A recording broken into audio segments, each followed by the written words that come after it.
Баршаңызға сәлем, сіздермен Арайлым. Бүгін мен сіздерге кешкі асқа арналған фрикаделькилардың рецептісін ұсынғым келеді. Өте дәмді, керемет болып шығады. Дәл осы рецепті жасау үшін бізге керекті ингредиенттер ол әрине фарш, майдалап туралған пияз, дәміне қарай тұз қосамыз, бұрыш қосамыз, яғни қара бұрыш, қызыл бұрыш, сонымен қатар паприка қосамыз. Барлығын жақсылап араластырамыз. Қолмен араластырып, дәл осы видеода көрсеткендей ұратын боламыз. Сол кезде біздің фрикаделькилар өзінің формасын жақсы ұстайды. Енді қызып тұрған пешке 180 градусқа 20 минутқа пісіреміз.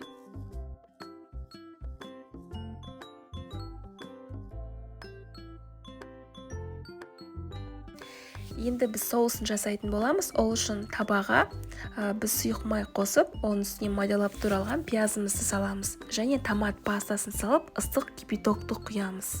Және чеснок, сарымсақ салатын боламыз. Дәміне қарай тұз, бұрыш және лавр жапырағын қосамыз. Барлығын жақсылап осы табада қайнатамыз. Біздің фрикаделькалар духовкада пісті. Енді 20 минуттай осы соуста пісіретін боламыз. Енді сливки құятын боламыз. Сливки құйған кезде оттың асты жанбау керек, өйткені біздің сливкиларымыз еріп кетуі мүмкін. Гарнирға бізде пюре және риспен жақсы үйлеседі.